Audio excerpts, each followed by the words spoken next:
Hello, my friends, and welcome to What's Up. I'm John Petersen from the Arlington Institute, and it's so nice to have you with us today. Gregg Braden is here with us. Hi, Gregg. How are you?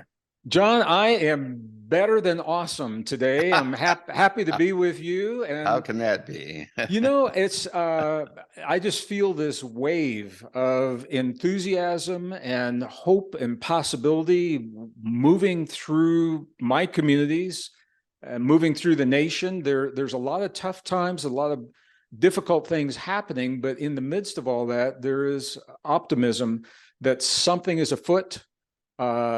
Something is happening that is ultimately going to make life better for all of us. And I'm picking that up here in my community. I've been on the road the last few weeks. I've been traveling, and it's not just local. I'm seeing that. Yeah. Yeah. Well, I have no doubt that there's light at the end of the tunnel. It's just getting through the tunnel that's going to be interesting because from my point of view, there are increasing indications that say it's going to be dark in the middle of this tunnel for a while, and it's not going to be really easy.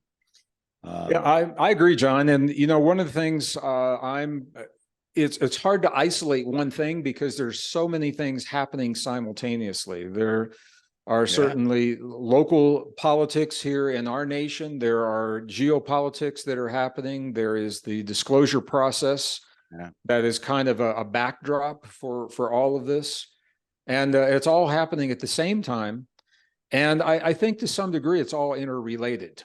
And orchestrated or something. Well, I was just going to say that the way the information comes out. So, the disclosure, for example, I'm fascinated by the process. I'm optimistic. I'm also a realist. And realistically, when I sit down and think about it, John, it's still talk. All that has happened are words. We still have not seen anything physical come up in a congressional hearing or anything other than, alluding people talking other people that have direct access to this. And I don't doubt that it's there, but I think it's interesting. If we're going to have this disclosure, why not just bring this stuff forward and say, here's an example. I've told you before that I got this group together years ago to talk about how the potential implications of disclosure, and we used some fairly sophisticated software to try to map the second and third order potential implications of this, and we came up with something like 38 different scenarios, and only 3 of them didn't blow up in some kind of way or another. And I can assure you that the people in the government have some sense and idea about that in general, and that they are, for whatever reason, and however they've decided to do this, I mean, they are kind of opening their kimono in a way. Now, it'd be naive to suggest that it's all open and above board, and there is no underlying objectives or things. I sat across the table from Lou Elizondo once at lunch and said,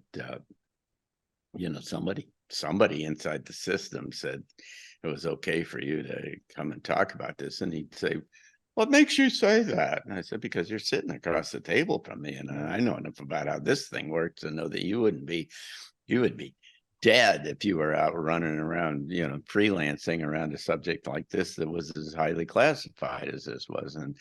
And so there is some kind of decisions been made. I mean, I always come back, as I've said to you in the past about this and to others, is to say, if they were going to do this, why wouldn't they kind of naturally? I mean, they've conditioned the space for this sequentially more and more and more over many kind of years with movies and other kinds of stuff. And so why that it's antithetical to the whole kind of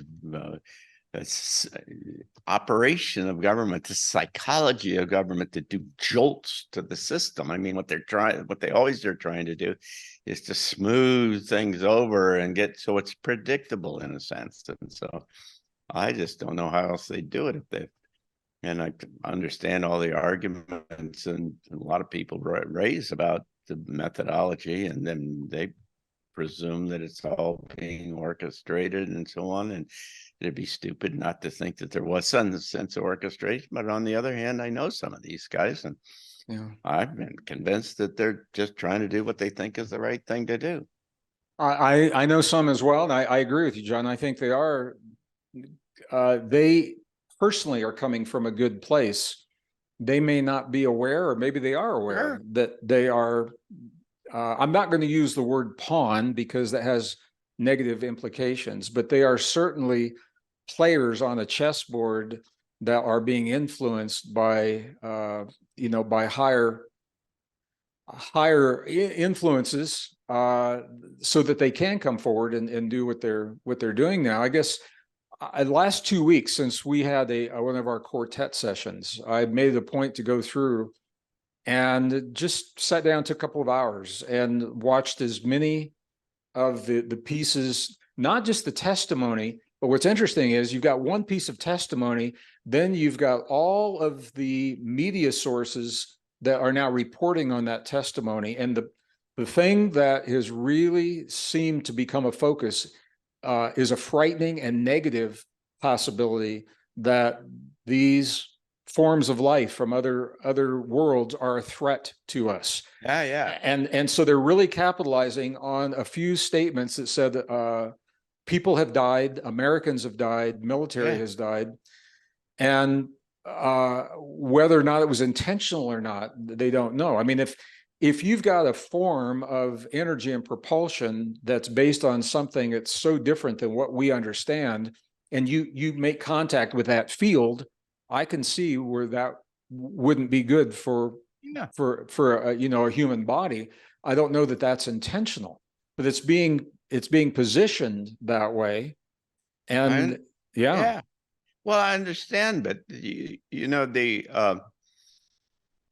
people that own the secrets are the military and the intelligence community. And the military and the intelligence community do not come out and say humanity is evolving and this is part of the evolution of humanity, and we need to embrace these people and look for ways in which they're from the intelligence community and from the government, from the Department of Defense. They're hardwired to look at this thing in terms of defense and threats and so on. I mean, that they put the name threat in terms of the institutional names that are all about this thing. I mean, I spent a lot of time running around in that organization, and there was just nobody that wasn't trying to defend the United States against threats. I mean, that's what they all believe. And so I just always come around saying, well, how else would you do this? There needs to be a counter. See, there is no function in government for building the good news and the bigger picture. I have advocated. I built plans.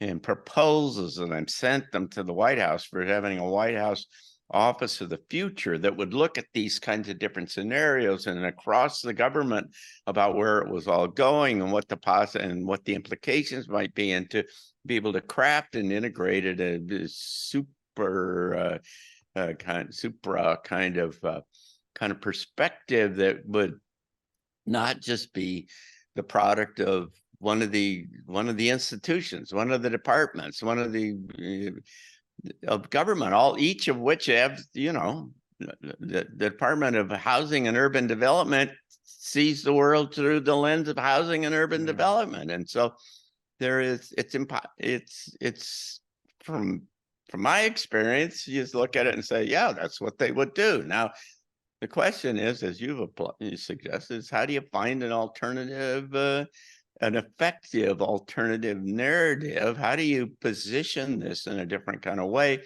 that starts to raise the larger kind of question? But I don't know how you get it out of the government without it coming out the way it's doing. Well, I think, at least in my experience, my circles, as I travel the world, not just here in my rural community, more often than not, the everyday person doesn't have much of a problem with disclosure and has pretty much accepted it either in their family or in their culture or in their religion, that we are part of a greater community.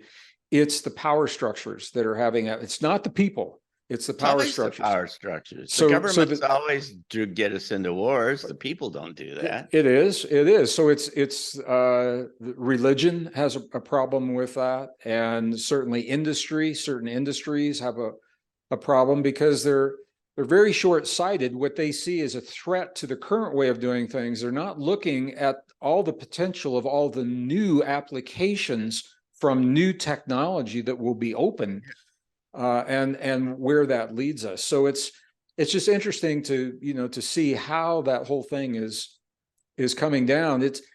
I think I mentioned this to you once before. Actually, the first time you and I met, I had just done a program at the DC Convention Center, and I was talking about a book called The God Code that came out in 2004, and the intelligent information encoded into the human genome. And my question was, if we ever had DNA from another form of life, would it have those same patterns? And then we took a break, and there were a couple of guys that had come into the room in dark suits, and one of them came up to me and he said, let me know when you'd like to see that. And he gave me some phone numbers. But the question I asked him, John, I think this goes to your point. I said, do you have a problem with what I'm saying here? And it was really interesting. He said, we don't have a problem. We don't know, and I don't know who we is. He just said, we don't know exactly how to share this information. So I'd asked him the question. I said, why are you in this room? Why'd you come see me speak? And he said, we wanted to see how you were coming at this because we don't really know the best way. There's so many different ways. We don't know the best way to do this. And then I said, do you have a problem with what I'm doing? And he said, no. He said, because you're doing it responsibly, you're not asking for a revolution or, anything, and you're professionally and responsibly and objectively saying this. So it told me then that, number one, we've already got the DNA, and number two, they want to, at least there is a segment that wants this to be known, and they are looking for the best way, to go about doing that. So but the problem is the system. The system has lied to humans about just about everything. And so it has no kind of intrinsic credibility, or at least for thinking people, as far as I'm concerned. And that means that even if you think about this, if Joe Biden stood up and said, the aliens are here and this is really great and it's going to help us all and everything, there's a whole bunch of people who are going to sit back and they're going to say, what the world is this guy trying to do? What's his motivation? Because the government doesn't talk like that. And this guy, and it's all politics, and wow, we're coming up to an election, and it's just really hard. The system does not lend itself to that. And so you need, in a sense, the Stephen Greers of the world who are raising an alternative perspective, an intelligent alternative perspective. I don't agree with everything Stephen says, but if you didn't have that, then all you would have is the government, and you really wouldn't want that. And so somehow needs to be a different story, and the story needs to be a coherent story. And I don't know. Yep, we'll do that. And so for those of you who are viewers, we thank you so much for being with us. This is a production of the Arlington Institute, our little operation in Berkeley Springs, West Virginia, just down the road, 100 miles from Washington and Baltimore. And we come to you every 2 weeks like this, Gregg and I, to just have an unscripted, obviously unscripted, kind of open-ended kind of conversation about whatever's on our minds. And we'll be back again in another couple of weeks and hope that you'll join us. So thanks so much. Thanks, Gregg. See you. Thank you, John. Thank everyone for tuning in. I look forward to our next.